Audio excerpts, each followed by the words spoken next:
اسلام آباد کے پیمز اسپتال کے گائنی وارڈ میں آگ لگنے سے 15 نومولود جاں بحق۔ اسپتال حکام کے مطابق آگ لگنے کے وقت نرسری میں 16 بچے موجود تھے، صرف ایک کو ہی بچایا جا سکا۔ والدین غم سے نڈھال۔ وزیر اعظم شہباز شریف نے وفاقی سیکرٹری صحت اسلم غوری کو فوری طور پر عہدے سے ہٹا دیا۔ اعلیٰ سطح اجلاس میں شہباز شریف کا متعلقہ افسران پر شدید برہمی کا اظہار۔ تحقیقات کے لیے انکوائری کمیٹی تشکیل دے دی۔ سابق سیکرٹری داخلہ شاہد خان تحقیقاتی کمیٹی کے سربراہ ہوں گے۔ دیگر ممبران میں سیکرٹری اسٹیبلشمنٹ ڈاکٹر بیرسٹر نبیل آوان شامل۔ ریسکیو ذرائع کا کہنا ہے کہ پیمز اسپتال کی نرسری میں صبح 6:45 پر ایئر کنڈیشن کمپریسر پھٹنے سے آگ لگی۔ پیمز اسپتال میں آگ سے بچاؤ اور انسانی جانوں کے تحفظ کے انتظامات ناکافی تھے۔ فائر سیفٹی انتظامات مقررہ معیار کے مطابق نہیں تھے۔ پیمز اسپتال کی نرسری میں آتش زدگی کے واقعے میں C D A fire brigade department کی رپورٹ جیو نیوز نے حاصل کر لی۔ رپورٹ کے مطابق فائر بریگیڈ آگ لگنے کی اطلاع صبح 6:55 پر ملی، جبکہ پہلا فائر ٹینڈر 6 منٹ میں اسپتال پہنچ گیا۔ رپورٹ کے مطابق اسپتال میں ہنگامی اخراج کے راستے باہر سے مستقل طور پر بند پائے گئے، جبکہ محفوظ ایمرجنسی راستوں میں بھی رکاوٹیں موجود تھیں۔ پیمز کے سیکیورٹی عملے نے فائر بریگیڈ اہلکاروں کی ابتدائی کارروائی میں رکاوٹ پیدا کی۔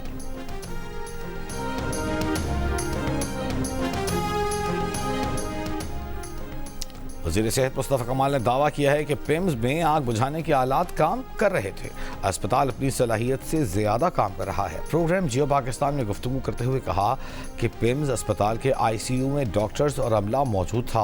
وہاں موجود عملہ ریسکیو کو بلانے گیا، لیکن آگ بہت تیزی سے پھیلی۔ دوسری جانب ریسکیو ذرائع نے انکشاف کیا کہ پیمز اسپتال میں فائر سیفٹی انتظامات ناکافی تھے۔ فائر ہوز میں کپلنگز نہیں تھے، فائر پوائنٹ پر پانی نہیں تھا، ہنگامی انخلا کے راستوں پر تالے لگے ہوئے تھے۔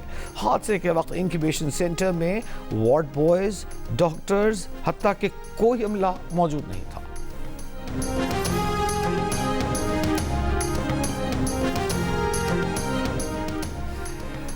نائب وزیر اعظم اسحاق ڈار نے کہا ہے کہ وزیر اعظم کے احکامات پر پیمز سانحے کی فوری اور مکمل تحقیقات کرائی جائیں گی۔ تحقیقات سے آگ لگنے کی وجوہات کا تعین کیا جائے گا۔ ذمہ داروں کا تعین کر کے ان کے خلاف کارروائی یقینی بنائی جائے گی۔ بچوں کی حفاظت ہر صورت ترجیح رہنی چاہیے۔ پیمز کے ایگزیکٹو ڈائریکٹر رانا سکندر عمران نے واقعے میں 14 بچوں کے جاں بحق ہونے کی تصدیق کر دی۔ میڈیا سے گفتگو میں کہا کہ آئی سی یو میں 2 ڈاکٹرز، 4 نرسز اور دیگر عملہ موجود تھا۔ ایک ڈاکٹر نے نومولود کی جان بھی بچائی۔ ماضی میں بچے چوری کے واقعات پیش آتے رہے، جس کے باعث داخلہ محدود تھا۔ اسپتال میں تسلی بخش فائر سسٹم موجود تھا۔ کوئی بھی قصوروار پایا گیا تو سزا ہوگی۔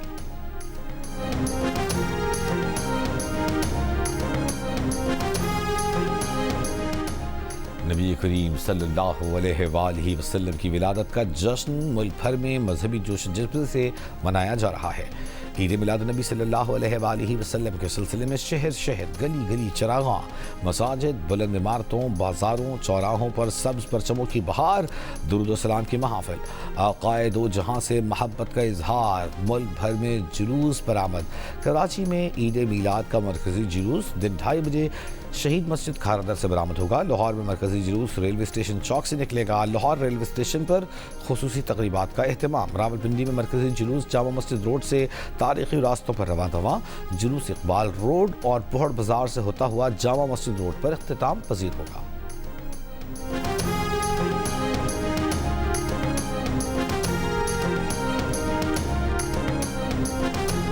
نائب وزیر اعظم اسحاق ڈار نے کہا ہے کہ مکہ جوائنٹ ڈیفنس ایگریمنٹ علاقائی امن و استحکام کے لیے اہم ہے۔ معاہدہ خالصتاً دفاعی نوعیت کا ہے۔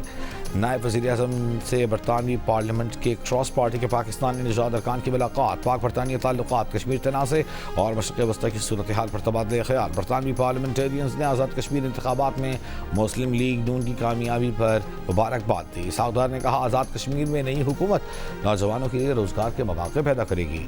پاکستان اور برطانیہ کے تعلقات مزید مضبوط بنانے کے عزم کا اعادہ۔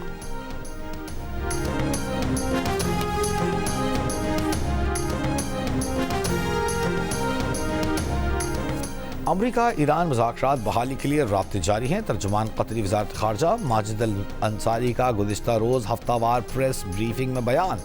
کہا حکام روزانہ کی بنیاد پر فون پر رابطے کر رہے ہیں. حکام مذاکرات کی میز پر واپسی کے لیے مختلف خیالات اور طریقہ کار پر غور کر رہے ہیں. فریقین پر قطر اور پاکستان کے زیر قیادت ثالثی عمل میں مکمل شرکت پر زور دے رہے ہیں. بحران سے نکلنے کا واحد راستہ مذاکرات ہی ہیں. قطر کی ترجیح آبنۂ ہرمز میں بحری آمد و رفت کی معمول پر بحالی ہے. اور تبت کی سرحد سے متصل نیپال کے ضلع روسووا میں سیلاب، کم از کم 8 افراد ہلاک، متعدد دیہات زیر آب، سڑکیں سیلاب سے متاثر، پل اور بجلی کا نظام بھی متاثر ہوا. حکام کی دریائے بھوٹے کوشی کے کنارے آباد لوگوں کو محفوظ مقامات پر منتقل ہونے کی ہدایت. امریکی امیگریشن اور کسٹم انفورسمنٹ نے غیر قانونی تارکین وطن کے خلاف کارروائیاں تیز کر دیں. امریکی محکمہ ہوم لینڈ سیکیورٹی کے مطابق ریاست میری لینڈ اور ورجینیا سے گزشتہ 2 ہفتے کے دوران 1328 غیر قانونی تارکین وطن کو گرفتار کیا گیا، جن میں 400 افراد ماضی میں مختلف جرائم میں ملزم اور سزا یافتہ رہے ہیں.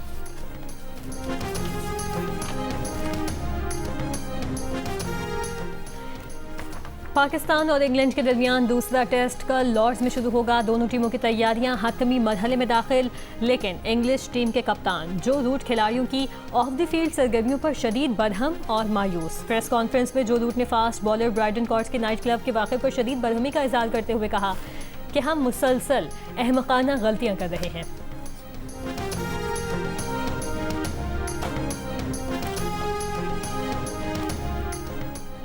وومنز ایشیا کپ میں شرکت کے لیے پاکستان کرکٹ ٹیم فاطمہ ثنا کی قیادت میں دبئی روانہ، جہاں ایشیا کپ 28 اگست سے 13 ستمبر تک کھیلا جائے گا.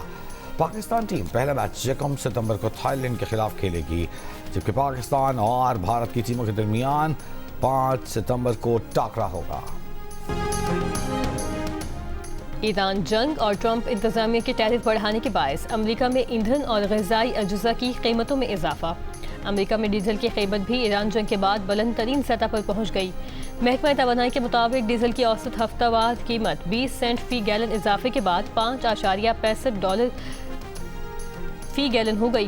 امریکی آٹو موبائل ایسوسی ایشن ذرائع کا کہنا ہے کہ 20 سینٹ مزید اضافہ ہوا تو ڈیزل کی قیمت 2022 کے بعد بلند ترین سطح پر پہنچ جائے گی.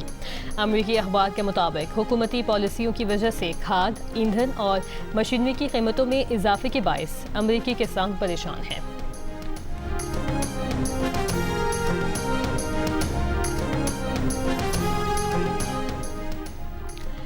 کینیڈا کے صوبے انٹاریو میں حکومت کے سربراہ ڈاگ فورڈ نے کہا ہے کہ انہیں اس بات پر کوئی افسوس نہیں کہ انہوں نے امریکہ کے صدر ٹرمپ کو آمر وقت اور بدمعاش قرار دیا تھا. امریکی ٹی وی کو انٹرویو میں ڈاگ فورڈ نے کہا کہ وہ اپنے بیان پر قائم ہیں اور معافی نہیں مانگیں گے. اس سوال پر کہ صدر ٹرمپ نے نہر انٹاریو کو نہر امریکہ کا نام دیا ہے، ڈاگ فورڈ نے کہا کہ وہ ڈونلڈ ٹرمپ کے ایسے بیانات پر ہنسے بغیر نہیں رہ سکتے. نہر انٹاریو ہمیشہ نہر انٹاریو ہی رہے گی. اور امریکی گلوکارہ اور کنٹری میوزک لیجنڈ ڈالی پارٹن 80 برس کی عمر میں انتقال کر گئی. وہ کینسر میں مبتلا تھی. ڈالی پارٹن کے 10 کروڑ سے زائد ریکارڈ فروخت ہوئے اور 3000 سے زائد گانے لکھے. خراج عقیدت کے لیے نیو یارک کی ایمپائر اسٹیٹ بلڈنگ کو گلابی روشنیوں سے روشن کر دیا گیا.